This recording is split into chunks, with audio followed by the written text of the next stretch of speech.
तवज्जो है ना। कहा मेरे घर में आ जा, अगर अपने घर नहीं जा सकती तो फिर मेरे घर में आ जा। और वो सबको याद होगा, हजरत ईसा इब्ने मरियम, हजरत जिब्रील ने फूंक मारी, हजरत ईसा माँ के शिकम में आ गए। विलादत का वक्त आया तो आप कहाँ थी? बैतुल मुकद्दस में थी। रब ने हुक्म दिया, मरियम बैतुल मुकद्दस से बाहर आ जाओ। काबा भी मस्जिद है, बैतुल मुकद्दस भी मस्जिद है। फर्क देखिए, जब हजरत ईसा की अम्मी बच्चे के विलादत के वक्त हरम उस मस्जिद अक्सा में थी, हुक्म हुआ बाहर निकलो। और जब हजरत अली की विलादत का वक्त आया तो हजरत अली की वालिदा हजरत फातिमा बिनते असद काबे के बाहर थी। हुक्म हुआ अंदर आ जाओ। कोई ये न समझे कि माज़अल्लाह इस रिवायत से हजरत अली हजरत ईसा से रुतबे में आला हो गए, मर्तबे में बुलंद हो गए। और यार नबी नबी होता है, उम्मती उम्मती होता है। बस मिसाल के तौर पे इतना समझ लो, अगर नाना नवासे को कंधे पे बैठा ले तो क्या नाना नवासे से छोटा हो जाएगा? अरे बोलते क्यों नहीं? वो छोटा हो जाएगा? नहीं हो सकता ना। नाना नाना ही रहेगा, नवासा नवासा ही रहता।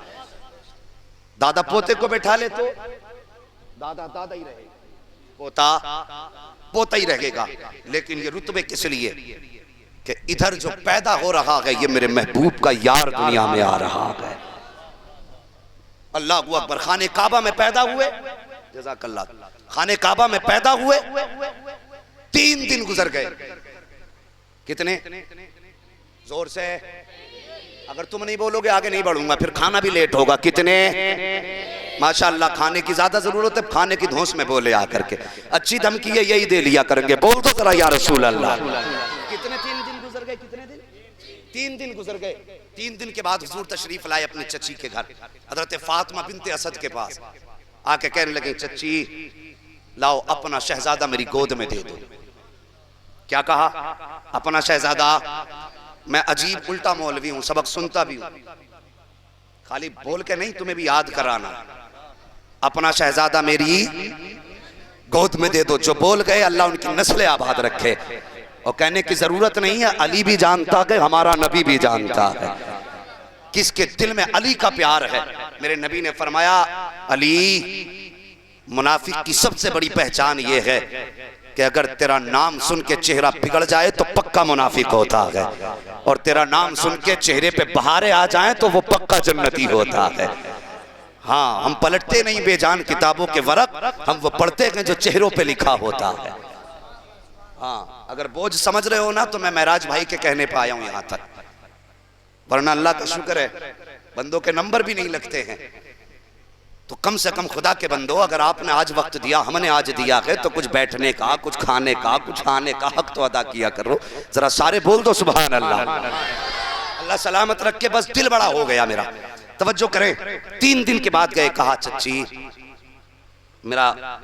मेरी गोद में अपना शहजादा दे दो। इतनी बात सुनी ना हजरत फातिमा बिनते असद रोने लगी। जब रोई ना वो खातून जिसको मेरा नबी माँ की तरह प्यार करता है, जो जानवरों की आंख में आंसू नहीं देख सकता, वो माँ की आंख में आंसू कब गवारा कर सकता है? मेरे नबी ने फरमाया, चच्ची अल्लाह ने बेटा दिया है, ये रोने की कौन सी वजह है? क्यों रोई है? इतनी बात मेरे नबी ने कही है।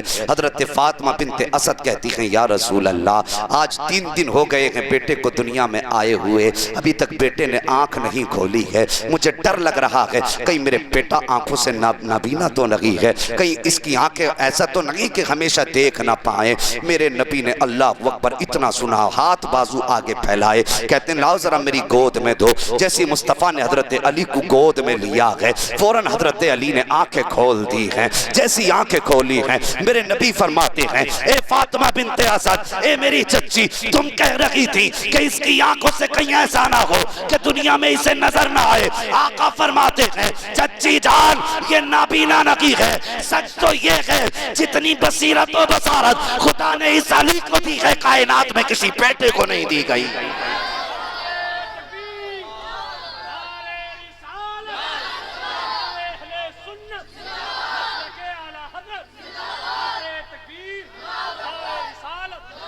अल्लाहु अकबर, ये मेरे मौला अली हैं। सोचो पैदा कहाँ हुए? सारे बोलो अल्लाह सलामत रखे। याद है ना बात? कहाँ पैदा हुए? काबे में। हम लोग यहाँ से 3 लाख खर्च करके जाते हैं काबा देखने के लिए। कितना खर्च करते हैं? 3 लाख काबा देखने के लिए। और अली काबे में पैदा हुए, लेकिन काबे को नहीं देखा। जो कहते हैं ना सिर्फ अल्लाह ही, सिर्फ अल्लाह ही, वो जरा गौर से सुने। अली पैदा हुए काबे में, लेकिन काबे को आंख खोल के नहीं देखा। आंख कब खोली? जब गोदे मुस्तफा में आए।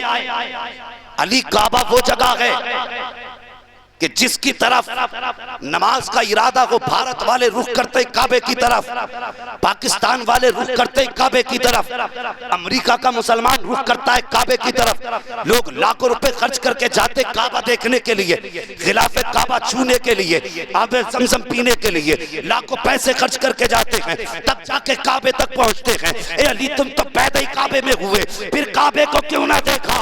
आज भी नजफ अशरफ से आवाज आती है, और नादान में अली हूँ अली, मैं काबा बाद में देखूंगा, पहले काबे का काबा देखा जाए।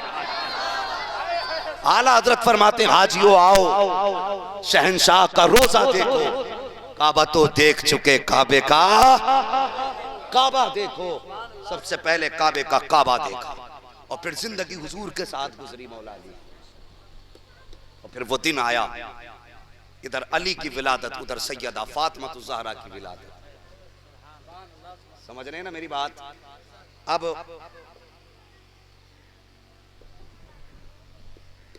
निकाह हुआ, हजरत अली और फातिमा ज़हरा के निकाह की बात की जाए तो ये अलग मौजू है, लेकिन बस थोड़ी सी इनकी मोहब्बत की जो फिर अल्लाह की तरफ से खैरात मिलती है ना, तो जरा उसके मजे ले लें और उसकी बरकतें देखें कितनी होती है। आ रहा है मुहर्रम शरीफ का महीना, कोई बंदा सबील का इंतजाम करेगा, कोई बंदा हलीम का इंतजाम करेगा, किसी के दरवाजे से गुजरने वाला कोई ऐसा नहीं होगा जिसकी प्यास न बुझाई जाए। और हम सबील लगा के जमाने को बताते हैं, दुनिया वालों हम यजीदी नहीं हुसैनी हैं। तुमने हमारों को पानी बंद करके प्यासा रखा था, आज हम हर गुजरने वाले को पानी पिला के बता रहे हैं, लोगों कयामत तक जितना भी पानी बटेगा मेरे हुसैन की खैरात बांटी जाएगी। यही होना है ना, यही होगा। सबील लुटेंगे, लंगर चलेंगे, और कुछ लोगों के पेट में भी दर्द होगा। कोई कहेगा सबील शिरक है, कोई कहेगा लंगर हराम है। ऐसे ऐसे ऐसे ऐसे गोले मारते हैं, सीधे साधे मुसलमान चित हो जाते। अरे सही कह रहे हैं, अल्लाह के नाम पे जानवर ज़िबा होता, वली का नाम ले दो, बिस्मिल्लाह की अल्लाहु अकबर की जगह अगर किसी ने किसी वली का नाम ले दिया, जानवर हराम हो जाएगा। हाँ समझ में आ गई उसके भी, अल्लाह के नाम से हलाल है तो फिर हुसैन के नाम से हराम कहीं क्यों नहीं होगा? वो गुमराह करके चला गया, भाग गया डेला मार के।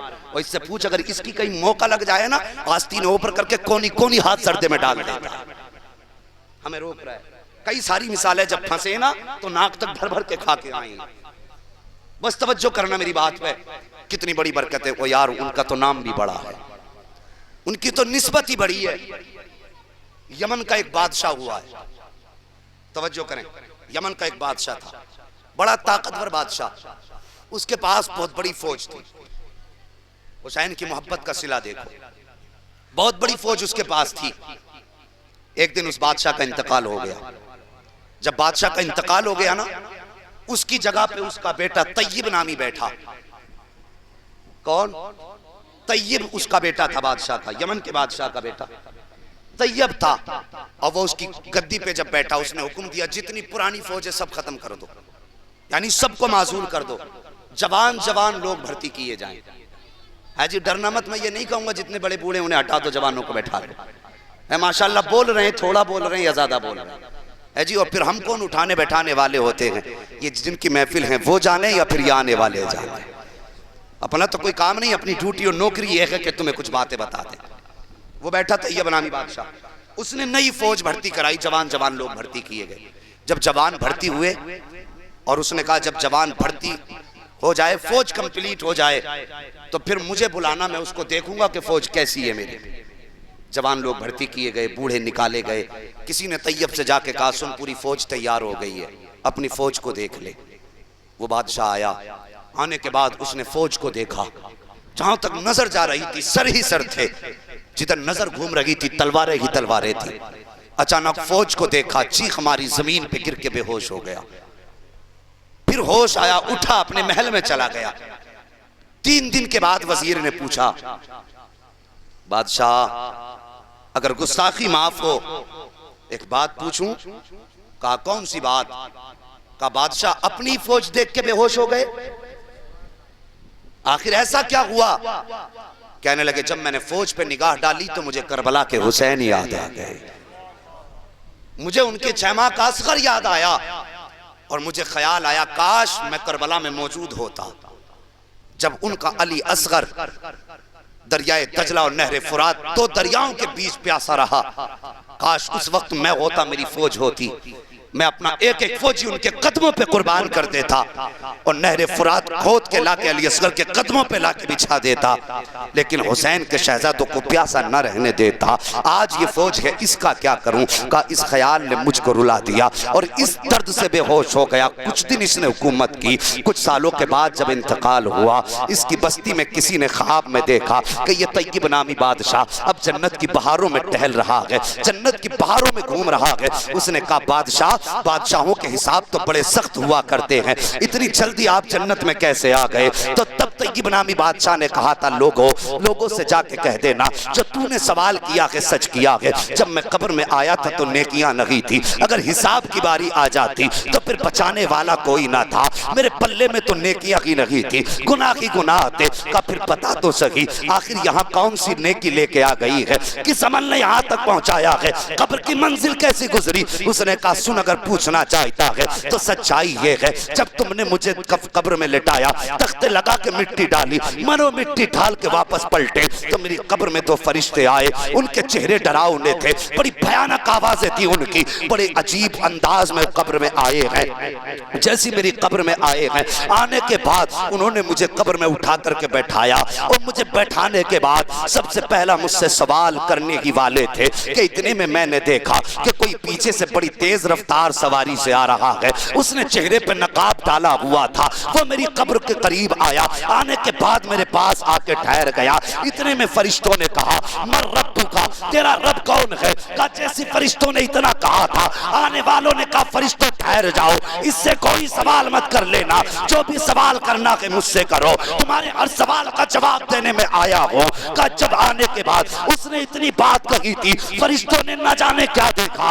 और वो इतना सुनने के बाद फरिश्ते वापस जाने लगे और वो आने वाला जाने लगा। तो मैंने कहा था मेहरबान बता तो सही कौन है, कहाँ का रहने वाला है, इस कब्र में क्यों आया है और मेरी मदद क्यों की है? तब तय्यब ने कहा था, और पूछने वाले जब मैंने इतना सवाल किया था, आने वाले ने चेहरे से नकाब हटाया और हटा के कहा था तय्यब पहचानता नहीं है, मैं कोई और नहीं हूँ, बल्कि दुनिया मुझे हुसैन कहा करती है, नबी का शहजादा कहा करती है। आका किस लिए आए हो? का याद कर वो वक्त जब तुझे खुदा ने ताकतवर फौज से नवाजा, तूने अपनी फौज को देखा, देखने के बाद मेरे बच्चों को याद किया, मुझे याद करके मेरे गम में आंसू बहाया था। तय्यब हम बड़े लजपाल हैं, हम बड़े सखी हैं, अपने ऊपर एहसान करने वालों का बदला बाकी नहीं रखते हैं। तूने हमारे गम में एक आंसू बहाया था, हम तुझे हाथ पकड़ के जन्नत में दाखिल करके जाए।